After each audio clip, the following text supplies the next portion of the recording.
Good morning, Tabernacle.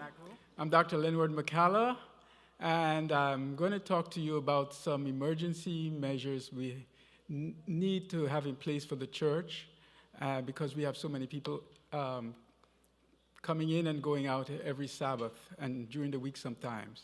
I'm going to talk to you about automated external defibrillators. We have them now on every floor, and if you go to the next slide, you'll see the sign for them.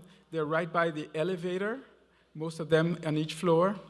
So I'm going to just briefly talk about it and show you a short video about it.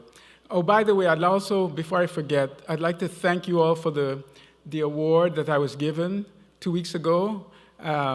It's good to be recognized, but you can't do anything by yourself. It's because of a collective effort of many people, and I thank you for the recognition.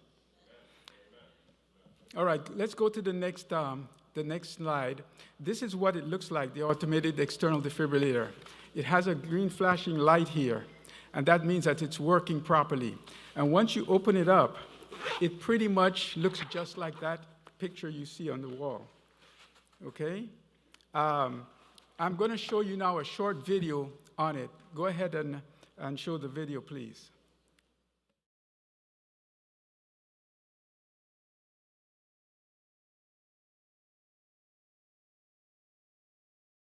Welcome to the Philips HeartStart on-site defibrillator demonstration. Before we begin the demonstration, you may want to familiarize yourself with the various buttons and visual indicators of the HeartStart on-site defibrillator.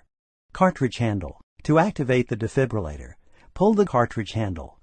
This action initiates voice instructions. Smart Pads cartridge.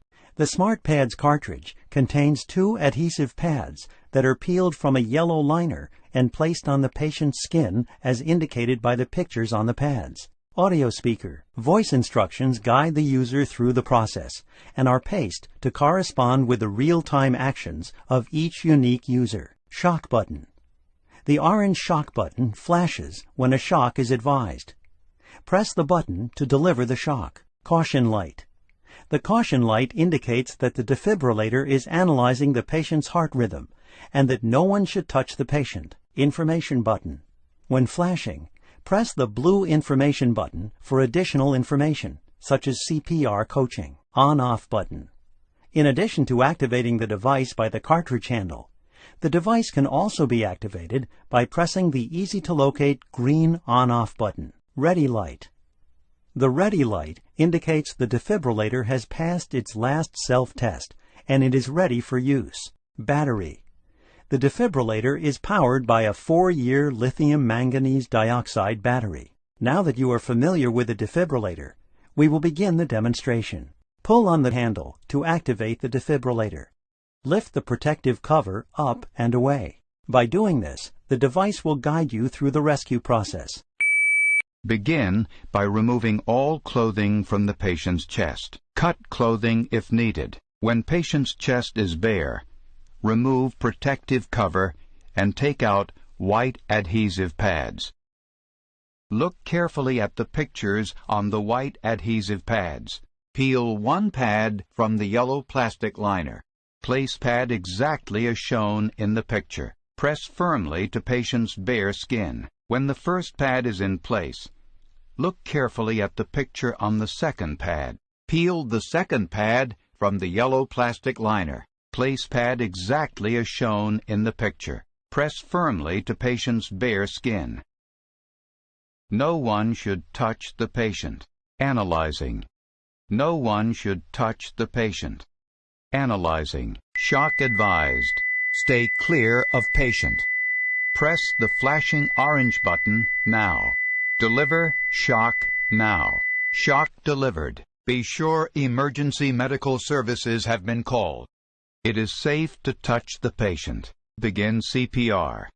For help with CPR, press the flashing blue button.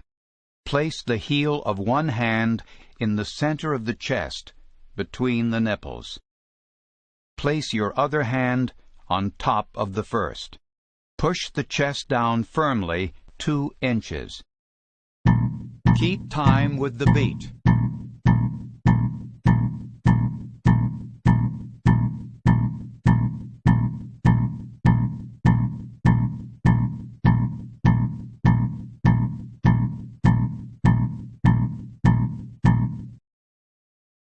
Pinch nose, tilt head, and give 2 full breaths.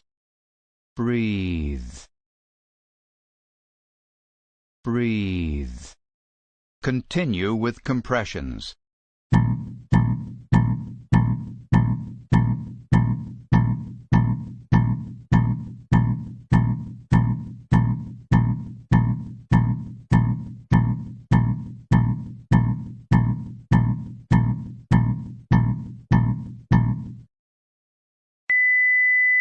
CPR should continue to be performed according to the latest CPR guidelines. Thank you. Now, you just have to remember 3 things. It talks you through everything. It actually will tell you each step as what you have to do. So you just have to follow through and do exactly as it recommends. Remember, remove the clothing from the chest area, attach the pads as indicated, and press the button with the lightning bolt when it indicates that, but make sure you're not touching the patient. And you should be able to help somebody survive some type of a heart arrhythmia or heart attack by doing that. All right, the next thing I want to talk to you briefly about is actually choking. I have another little device here. Choking is a leading cause of death in children.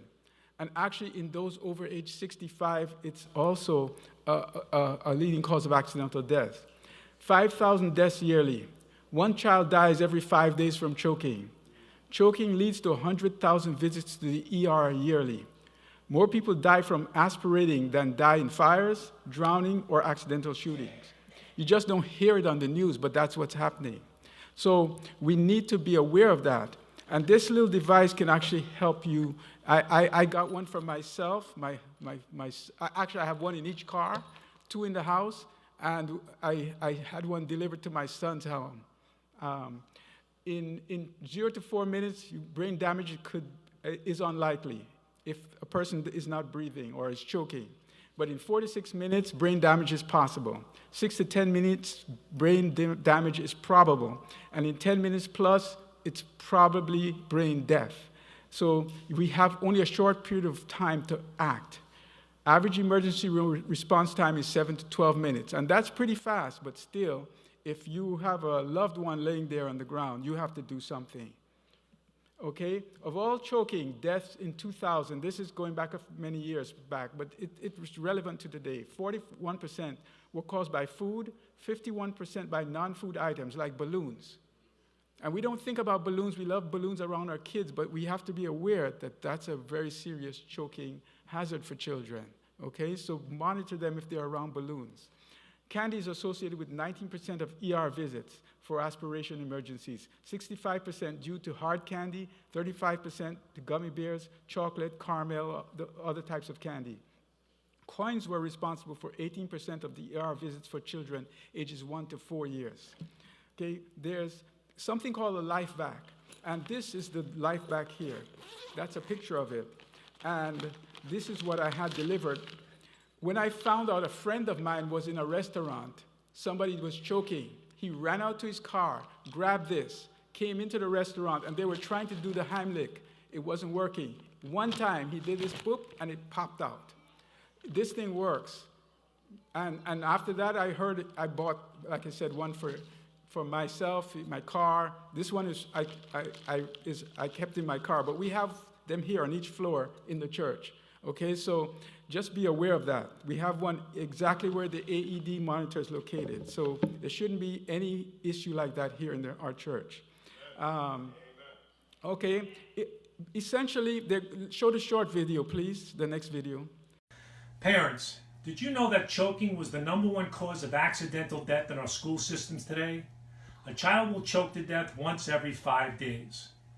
Basic life-saving techniques of the back slaps and the Heimlich maneuver will fail over 30% of the time when performed by a trained medical professional. When those techniques are performed by lay people like me and you, that number goes up exponentially. In a choking emergency, if you're trained, please perform the Heimlich maneuver. Dial 911 immediately. And when all else fails, break out the LifeVac.